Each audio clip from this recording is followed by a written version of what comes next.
সুপ্রিয় দর্শক, আসসালামু আলাইকুম। আপনাদের সবাইকে স্বাগত জানাচ্ছি এখনকার আলোচনায়। আপনাদের সঙ্গে আছি আমি সিরাজুল ইসলাম।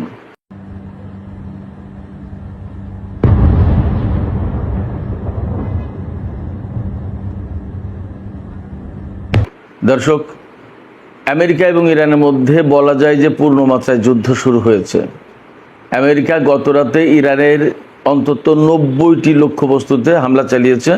তার ভিতরে সবচেয়ে বড় যে বিষয়টি সেটি হচ্ছে ইরানের চবাহার সমুদ্র বন্দর এবং লাবান দ্বীপে হামলা চালিয়েছে। লাবান দ্বীপে একটি তেল রিফাইনারিতে অর্থাৎ তেল শোধনাগারে হামলা চালিয়েছে। এছাড়া আরও বিভিন্ন জায়গায় হামলা চালিয়েছে, আমি বিস্তারিত বলবো। জবাবে ইরানও বাহরাইন, কুয়েত, কাতার এবং জর্দানের বিভিন্ন লক্ষ্যবস্তুতে মার্কিন ঘাঁটিতে হামলা চালিয়েছে। জর্দানের মুওয়াফিক আল সালতি বিমান ঘাঁটিতে ব্যালিস্টিক ক্ষেপণাস্ত্র দিয়ে হামলা চালিয়েছে ইরান। এরই মধ্যে আমেরিকার রিফুয়েলিং ট্যাঙ্কার বিমান কিন্তু আবার মধ্যপ্রাচ্যে এসে পৌঁছেছে। এই পরিস্থিতিতে হরমুজ প্রণালীতে লেগেছে জাহাজের জট। গত রাতের পাল্টা হামলার পর হরমুজ প্রণালীতে জাহাজ চলাচল প্রায় বন্ধ হয়ে গেছে। সেক্ষেত্রে নতুন করে আন্তর্জাতিক বাজারে তেলের দাম এবং এলএনজি গ্যাসের দাম বেড়েছে। এছাড়া বিশ্বের বিভিন্ন দেশের স্টক মার্কেটে নেতিবাচক অবস্থা তৈরি হয়েছে। ইরানের উপরে আমেরিকা যখন নতুন করে এই হামলা চালাচ্ছে, তখন আমেরিকার একটি আদালত লেখিকা জিন ক্যারলকে $50 লাখ পরিশোধ করার জন্য মার্কিন প্রেসিডেন্ট ডোনাল্ড ট্রাম্পকে নির্দেশ দিয়েছে। ডোনাল্ড ট্রাম্প এই অর্থ পরিশোধের বিষয়টি স্থগিত রাখার আবেদন করেছিলেন, কিন্তু আদালত সেই আবেদন নাকচ করে দিয়ে ডোনাল্ড ট্রাম্পকে এখনই $50 লাখ পরিশোধ করার নির্দেশ দিয়েছে। তাহলে কি ডোনাল্ড ট্রাম্প তার এই নারী কেলেঙ্কারি এবং অর্থ পরিশোধের এই লজ্জার ঘটনা ধামাচাপা দেওয়ার জন্য ইরানের উপর যুদ্ধ চাপিয়ে দিয়েছে, নাকি একেবারেই কাকতালীয়? সে প্রশ্ন কিন্তু আসছে।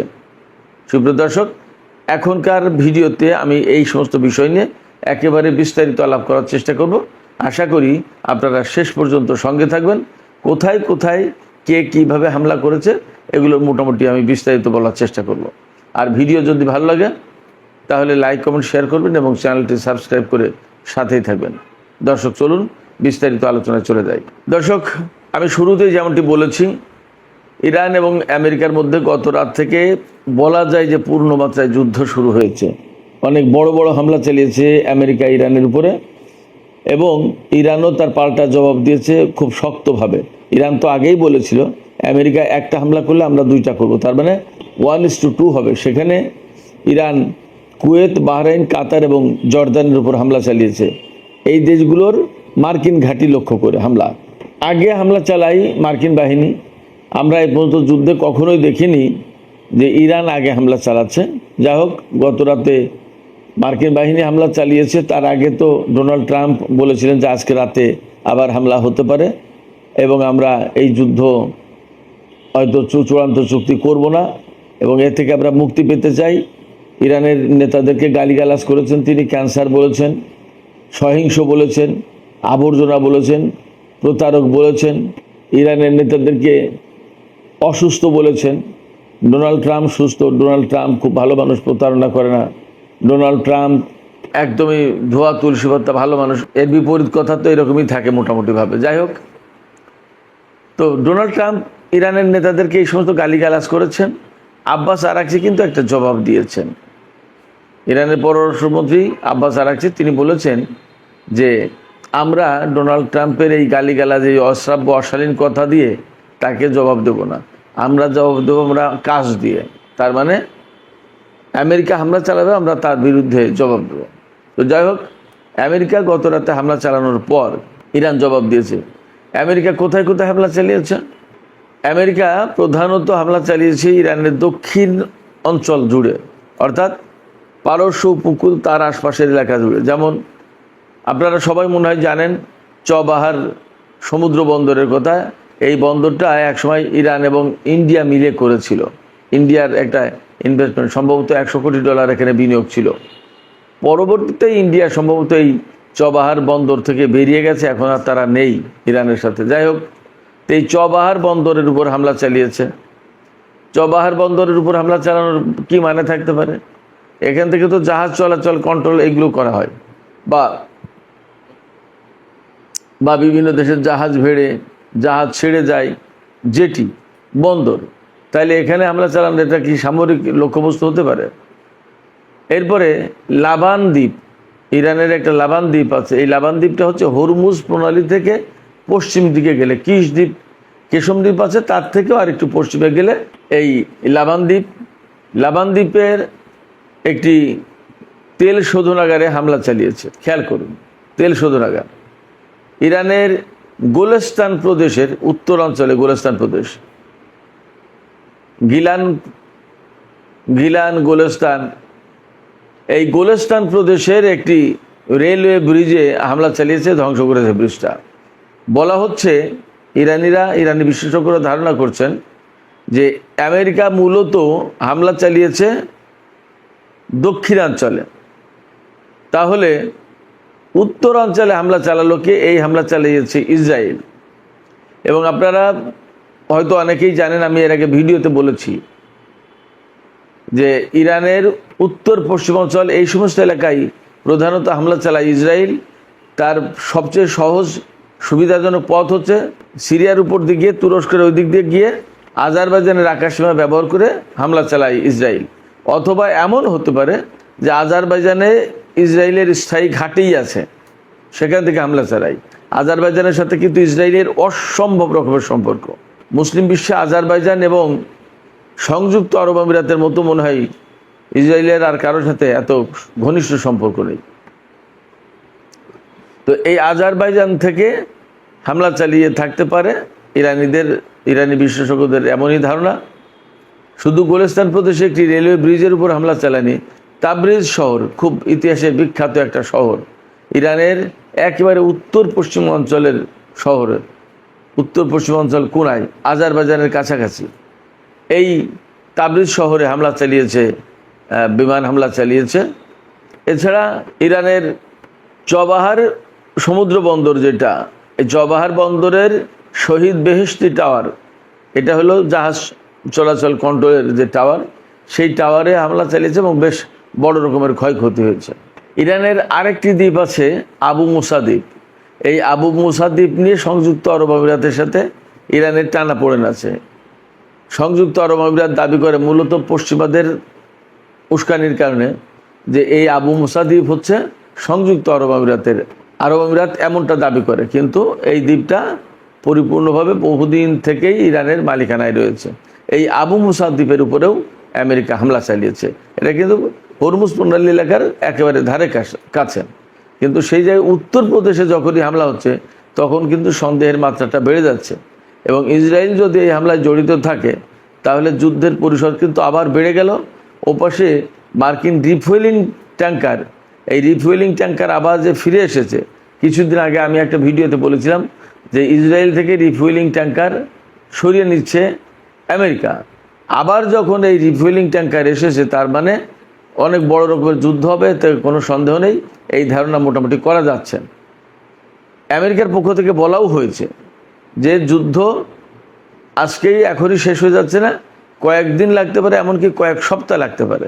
তার মানে কয়েক সপ্তাহ যদি আরও যুদ্ধ হয়, তার মানে একদম পরিষ্কার দুই পক্ষের ভেতরে বড় রকমের যুদ্ধ হবে। তাহলে প্রশ্ন আসছে যে এই যে 14 দফা সমঝোতা স্মারক সই হলো, তার ভিত্তিতে একটা চূড়ান্ত চুক্তি হওয়ার কথা ছিল। তাহলে কি এই চূড়ান্ত চুক্তি করবে না আমেরিকা? ডোনাল্ড ট্রাম্প কিন্তু গতকাল বলেছেন যে আমরা ইরানিদের থেকে মুক্তি পেলে এখন বাঁচি। তার মানে ওই চুক্তি থেকে বেরিয়ে যাওয়ার জন্য তারা ছুটোছুটি দৌড়াদৌড়ি করছে।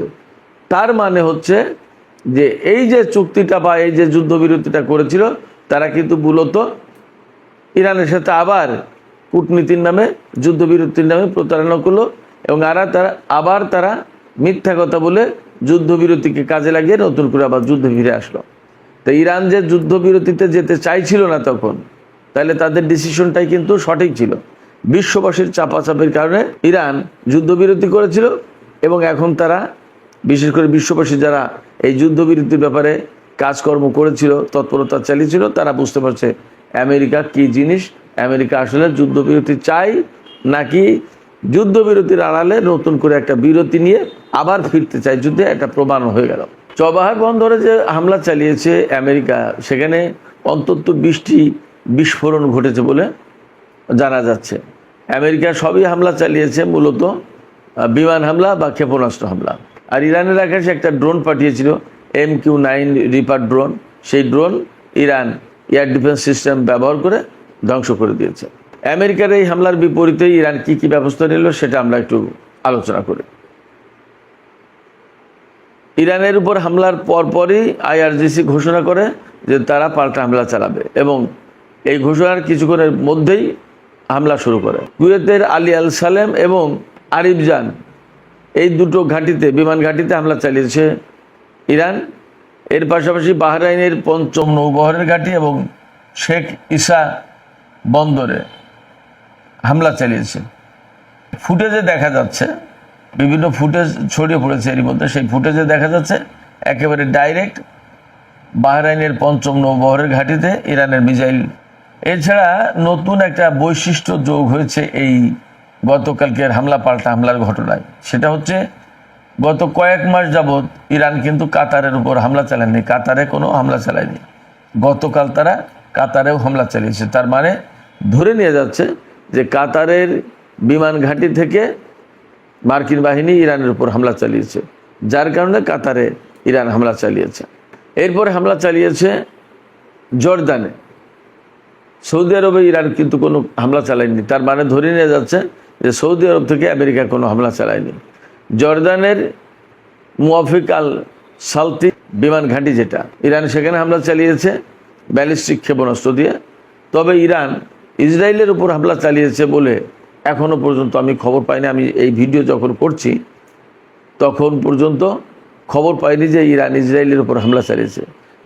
কিন্তু এপাশে যখন ইরানের বিশেষজ্ঞরা ধারণা করছেন যে ইরানের উত্তর অঞ্চলে, বিশেষ করে গোলেস্তান প্রদেশের রেলওয়ে ব্রিজের উপরে এবং তাবরিজ শহরে যে হামলা হয়েছে সেই হামলা ইসরায়েল করেছে। যদি এই ঘটনাটা ইরান অভ্যন্তরীণভাবে নিশ্চিত হতে পারে যে ইসরায়েল এই হামলার সাথে জড়িত, তাহলে অবশ্যই ইরান ইসরায়েলের উপরেও হামলা চালাবে, তাতে কোনো সন্দেহ নেই।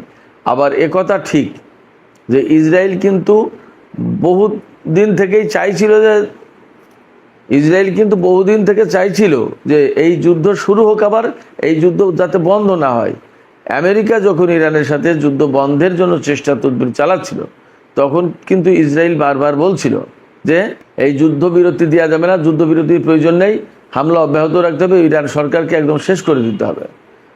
তো আমেরিকা জোর করে ইসরায়েলের সাথে অনেক ঝগড়াঝাটি বা অনেক বকাবকি হয়েছে, সমস্ত নাটক আমরা তো কম বেশি দেখেছি।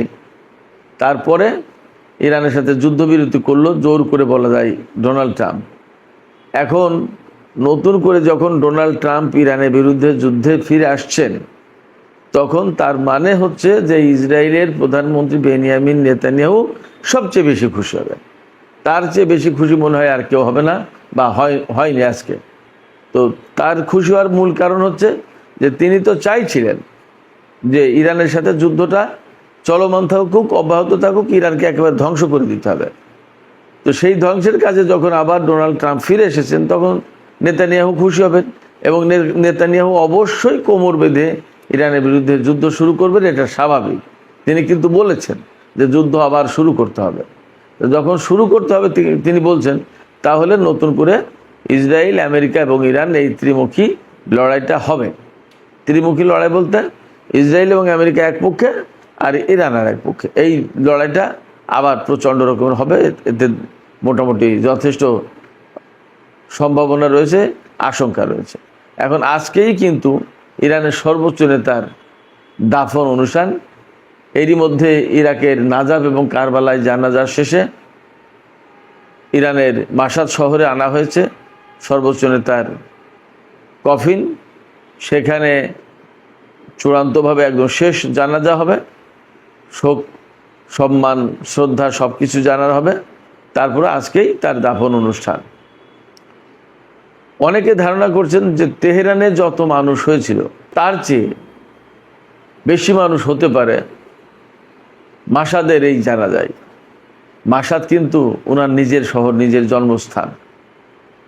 এছাড়া ইমাম রেজার মাজার যেহেতু সেখানে আছে, প্রতিদিন হাজার হাজার মানুষের ভিড় থাকে, আর এই জানাজায় তিল ধারণের ঠাঁই থাকবে না।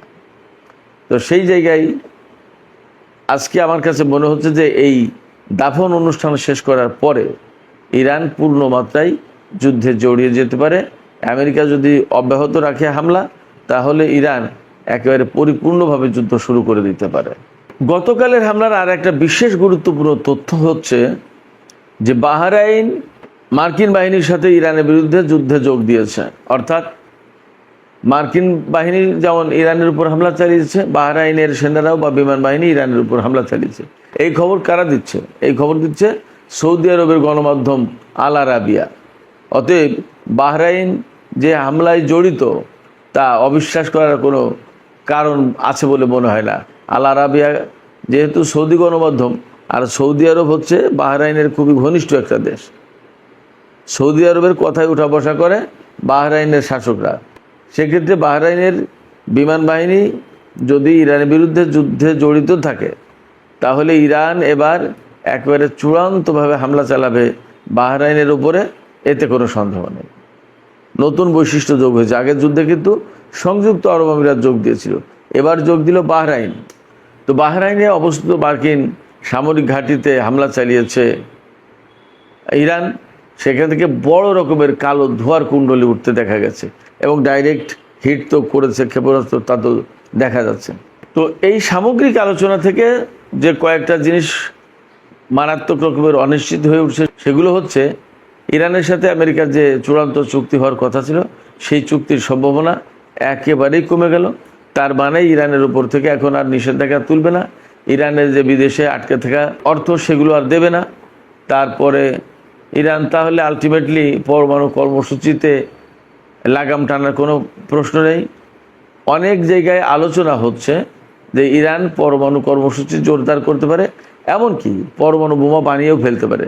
যেহেতু আগের যে রাহবার ছিলেন তিনি ফতোয়া দিয়েছিলেন, তিনি নেই, এখন সেই ফতোয়া ইরান মানতে আর বাধ্য কিনা সেটা নিয়ে হয়তো আলাপ আলোচনা হবে। হয়তোবা পরমাণু বোমা বানিয়ে ফেলতে পারে, জানি না কি হবে, কিন্তু এমন আলোচনা চলছে। আর যে জিনিসটা হবে সেটা হচ্ছে যে আবার মধ্যপ্রাচ্য মারাত্মকভাবে অস্থিতিশীল হয়ে উঠল। এর মানেই হচ্ছে যে হরমুজ প্রণালী প্রচণ্ড অস্থিতিশীল, এবং সেখান দিয়ে আর জাহাজ এখন চলাচল করতে পারবে কিনা আদৌ, সেটা নিয়েই প্রশ্ন। যখনই হরমুজ প্রণালী অস্থিতিশীল, জাহাজ চলাচল অনিশ্চিত, তখন তেলের দাম অলরেডি বেড়ে গেছে, গ্যাসের দাম অলরেডি বেড়ে গেছে, এবং আরও বাড়বে। সাকুল্যে বলা যাবে যে তেল গ্যাসের বাজারে আগুন লেগে গেল। যখনই তেল গ্যাসের বাজারে আগুন লেগে গেল, তখন সারা বিশ্বের অর্থনীতিতে ধস নামবে, অর্থনীতি স্থবির হবে, পণ্যমূল্য বেড়ে যাবে। এবং এবার কিন্তু যদি যুদ্ধ প্রলম্বিত হয়, দীর্ঘ হয়, তাহলে একটা অর্থনৈতিক মন্দাভাব সৃষ্টি হতে পারে, কিছু বলা যাচ্ছে না। এবং দুই পক্ষ যদি যুদ্ধে জড়িয়ে যায়, তাহলে ইসরায়েলের লক্ষ্য থাকবে এবার ইরানের যে নতুন সর্বোচ্চ নেতা, তাকে দুনিয়া থেকে সরিয়ে দেওয়ার চেষ্টা করা। তারা কিন্তু অলরেডি হুমকি দিয়ে রেখেছে আরও নেতাদেরকে হত্যা করবে। তাহলে ইরানের পক্ষ থেকে এবার আরও অনেক বেশি বড় মাত্রার যুদ্ধ করতে হবে বা করবে, এটাও তাদের ভাবতে হচ্ছে হয়তোবা। সেক্ষেত্রে যে পরিস্থিতি, তাতে মধ্যপ্রাচ্যে আরও আগের চেয়েও বড় যুদ্ধ দেখতে যাচ্ছি, এমন হলেও অবাক হওয়ার কিছু থাকবে না। সুপ্রিয় দর্শক, এখনকার আলোচনা এখানে শেষ করতে চাই। যাবার আগে আমি আপনাদের কাছে জানতে চাই যে আসলে আমেরিকা এবং ইসরায়েল যে ইরানের উপরে নতুন করে বড় যুদ্ধের একটা জোট পাকাচ্ছে বা পরিকল্পনা করছে, আসলে তাদের মূল উদ্দেশ্যটা কি?